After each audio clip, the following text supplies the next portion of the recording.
എൻ്റെ എല്ലാ പ്രിയ കൂട്ടുകാർക്കും പുതിയൊരു വീഡിയോയിലേക്ക് സ്വാഗതം. ഇന്ന് നമ്മൾ ചെയ്യുന്നത് ഒരു അടിപൊളി ചിക്കൻ സ്റ്റൂവിൻ്റെ റെസിപ്പിയാണ് കേട്ടോ.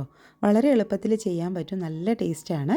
അപ്പത്തിനും ചപ്പാത്തിക്കും പൊറോട്ടയ്ക്കും അങ്ങനെ എന്ത് പലഹാരത്തിൻ്റെ കൂടെയും കഴിക്കാൻ പറ്റുന്ന ഒരു സംഭവം തന്നെയാണ് കേട്ടോ ചിക്കൻ സ്റ്റൂവ്. നല്ല ടേസ്റ്റാണ്. നമ്മൾ റെസ്റ്റോറൻറ്റിൽ നിന്നൊക്കെ വാങ്ങുന്നതിനെക്കാട്ടിലും ടേസ്റ്റാണെന്ന് എനിക്ക് തോന്നിയിട്ടുണ്ട് കേട്ടോ. നമ്മൾ ചെറിയ പൊടിക്കൈകളൊക്കെ കൂടെ ചേർത്ത് ചെയ്യുന്നത് കൊണ്ട്. അപ്പോൾ എങ്ങനെയാണ് ചെയ്യുന്നതെന്ന് നോക്കാം, വീഡിയോയിലോട്ട് പോകാം.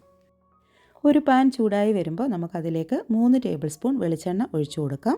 വെളിച്ചെണ്ണ നന്നായിട്ട് ചൂടായി വരുമ്പോഴത്തേക്ക് അതിലേക്ക് കുറച്ച് പച്ച മസാലകൾ ചേർത്ത് കൊടുത്തിട്ടുണ്ട്. കറുവാപ്പട്ട, ഗ്രാമ്പൂ, ഏലക്ക, തക്കോലപ്പൂവ്, കുരുമുളക്, ഇതൊക്കെയാണ് ഞാൻ ചേർത്ത് കൊടുത്തിരിക്കുന്നത് കേട്ടോ. അപ്പോൾ ഞാൻ സ്ക്രീനിൽ ഇതിൻ്റെ എല്ലാം അളവ് എഴുതി കാണിച്ചിട്ടുണ്ട്. ഇനി ഇതിൻ്റെ കൂട്ടത്തിൽ ഇഞ്ചി, വെളുത്തുള്ളി, പിന്നെ എരിവിന് ആവശ്യത്തിനുള്ള പച്ചമുളകും കൂടി ചേർത്ത് കൊടുത്തിട്ടുണ്ട്.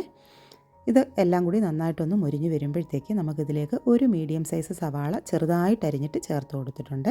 ചെറുതായിട്ട് തന്നെ അരിയുന്നതാണ് അതിൻ്റെ ആ ഒരു ലുക്ക് കേട്ടോ. പിന്നെ ആവശ്യത്തിനുള്ള ഉപ്പും കൂടി നമുക്ക് ചേർത്ത് കൊടുക്കാം.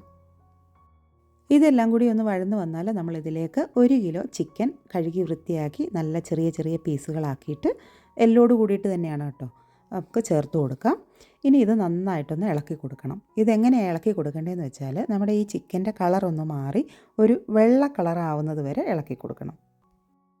1-2 മിനിറ്റ് നമ്മൾ ഇങ്ങനെ ഇളക്കി കൊടുക്കുമ്പോഴത്തേക്ക് നമുക്കിതിൻ്റെ കളറ് ചേഞ്ച് ആവുന്നത് മനസ്സിലാവും. ഇപ്പോൾ കണ്ടില്ലേ, ഒരു 2-3 മിനിറ്റ് കഴിഞ്ഞപ്പോഴത്തേക്ക് നല്ല വെള്ള കളറായിട്ടുണ്ട് നമ്മുടെ ചിക്കൻ. ഈ ഒരു ഭാഗം വരെ നമ്മളിത് ഇളക്കി കൊടുക്കണം കേട്ടോ. ഇതൊക്കെ ഇതിൻ്റെ ടേസ്റ്റിനെ ബാധിക്കുന്ന കാര്യങ്ങൾ തന്നെയാണ്. ഇതിൻ്റെ കൂട്ടത്തിൽ ഞാൻ ഒരു മീഡിയം സൈസ് പൊട്ടറ്റോ ചെറുതായിട്ട് അരിഞ്ഞതും ഒരു ക്യാരറ്റും കൂടെ എടുത്തിട്ടുണ്ട്. ചെറിയ ക്യാരറ്റാണ് കേട്ടോ. അപ്പോൾ നിങ്ങൾക്ക് പ്യുവർ വൈറ്റ് ആയിട്ടുള്ള സ്റ്റൂ ആണ് വേണ്ടതെങ്കിൽ ക്യാരറ്റ് ചേർക്കാതിരിക്കുക. ഇല്ലെങ്കിൽ ചേർക്കുകയാണെങ്കിൽ ക്യാരറ്റ് വേറെ ആയിട്ട് വേവിച്ചിട്ട് ലാസ്റ്റ് ചേർത്ത് കൊടുക്കുക. അപ്പോൾ കളർ അധികം മാറുകയില്ല. ഇനി ഇതിൻ്റെ കൂട്ടത്തിൽ 1 ടേബിൾ സ്പൂൺ നാരങ്ങാ നീരും കൂടിയാണ് ഞാൻ ചേർത്ത് കൊടുക്കുന്നത് കേട്ടോ. നാരങ്ങാ നീരില്ലെങ്കിൽ നിങ്ങൾക്ക് വിനാഗിരി ചേർക്കാം, പക്ഷേ നാരങ്ങാ നീര് ചേർക്കുന്നത് തന്നെയാണ് കുറച്ചും കൂടി ടേസ്റ്റ്. ഇനി ഇതിന് ആവശ്യത്തിനുള്ള കറിവേപ്പിലും കൂടി ചേർത്ത് കൊടുക്കുന്നുണ്ട്. ഇനി ഒരു കാര്യം പ്രത്യേകിച്ച് പറയാനുള്ളത്, നിങ്ങൾ ഒരിക്കലും വെള്ളം ഒഴിച്ചത് വേവിക്കരുത്. തേങ്ങയുടെ 2ാം പാൽ എടുത്തിട്ട് അതിലാണ് നമ്മൾ ഈ ചിക്കൻ വേവിച്ചെടുക്കേണ്ടത്. എന്നാലാണ് ആ ഒരു നമ്മൾ ഉദ്ദേശിക്കുന്ന ആ ഒരു ടേസ്റ്റ് കിട്ടത്തുള്ളൂ.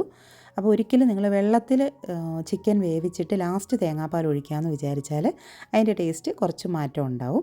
അപ്പോൾ നമ്മളെപ്പോഴും 2ാം പാൽ, ആവശ്യത്തിന് വെള്ളം ചേർത്തെടുക്കുന്ന 2ാം പാലാണല്ലോ, അപ്പോൾ അതിൽ വേണം ഈ ചിക്കൻ വെന്ത് കിട്ടാനായിട്ട്. അപ്പോൾ ചിക്കന് ഒരു നികക്ക ഒരു പാകത്തിനുള്ളൊരു വെള്ളം ഒഴിക്കുക. ഒരുപാട് വെള്ളം ഒഴിക്കേണ്ട, ഒരുപാട് കുറവായി പോകരുത്.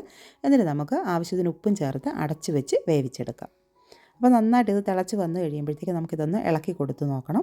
അപ്പോൾ നമ്മളിതിൽ ചേർത്തിരിക്കുന്ന പൊട്ടറ്റോയും ക്യാരറ്റും ഒന്ന് വേവുന്നുണ്ടോ എന്നുള്ളത് നോക്കിയാൽ മതി. ചിക്കൻ ആ കൂട്ടത്തിൽ തന്നെ വെന്ത് കിട്ടിക്കോളും.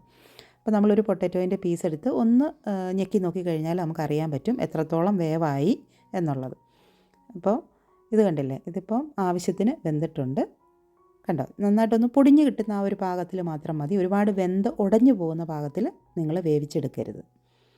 പിന്നെയും നമുക്ക് ചെയ്യാനുള്ളത്, ഈ ചിക്കന് ഈ ഒരു സ്റ്റൂവിന് കുറച്ച് കുറുക്കം കിട്ടാനായിട്ട് വേണമെങ്കിൽ 1-2 പൊട്ടറ്റോ ഒന്ന് ഉടച്ചു കൊടുക്കാം. ഇനി ഇതിൻ്റെ അകത്ത് ഞാൻ ചേർത്ത് കൊടുത്തിരിക്കുന്നത് ഗരം മസാലയാണ്, 1 ടീസ്പൂൺ. കൂട്ടത്തിൽ ഞാൻ കുരുമുളകും കൂടി ചേർത്ത് കൊടുക്കുന്നുണ്ട്. പക്ഷേ കുരുമുളക് അധികമായി പോയാൽ ഇതിൻ്റെ കളറ് മാറിപ്പോവും. ജസ്റ്റ് ആ ഒരു ഫ്ലേവറിന് വേണ്ടി മാത്രമാണ് കുരുമുളക് ചേർത്ത് കൊടുക്കുന്നത്. വളരെ കുറച്ച് ചേർത്താൽ മതി. എരിവിന് ആവശ്യത്തിന് നമ്മൾ ഇതിനകത്ത് പച്ചമുളക് തന്നെ ചേർത്ത് കൊടുക്കുക. അപ്പോഴാണ് സ്റ്റൂവിന് കറക്റ്റ് ടേസ്റ്റും ആ ഒരു കളറും നമുക്ക് മെയിൻറ്റെയിൻ ചെയ്യാനായിട്ട് പറ്റുന്നത്.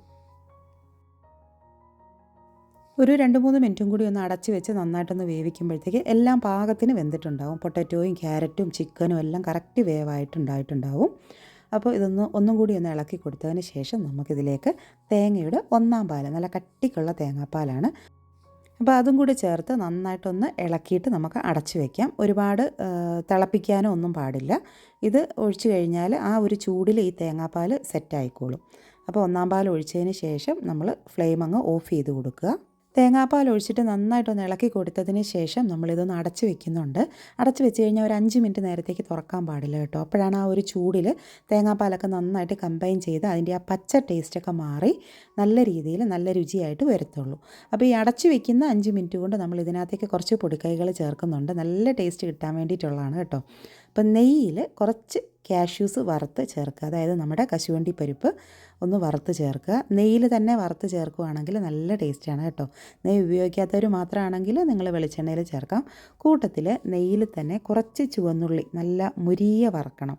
ഒരു ബ്രൗൺ കളറിൽ, നല്ല ഒരു ലൈറ്റ് ഗോൾഡൻ ബ്രൗൺ ഉണ്ടല്ലോ, ആ ഒരു കളറിൽ കറിവേപ്പിലയും ചുവന്നുള്ളിയും കൂടെയും വറുത്ത് ചേർത്ത് കഴിഞ്ഞാൽ നിങ്ങൾ ഗസ്റ്റൊക്കെ വരുമ്പോൾ ഇങ്ങനെ ചെയ്താൽ മതി കേട്ടോ. ചുമ്മാ നമ്മൾ വീട്ടിലുണ്ടാക്കുമ്പോൾ ചെയ്യണമെന്നൊന്നുമില്ല.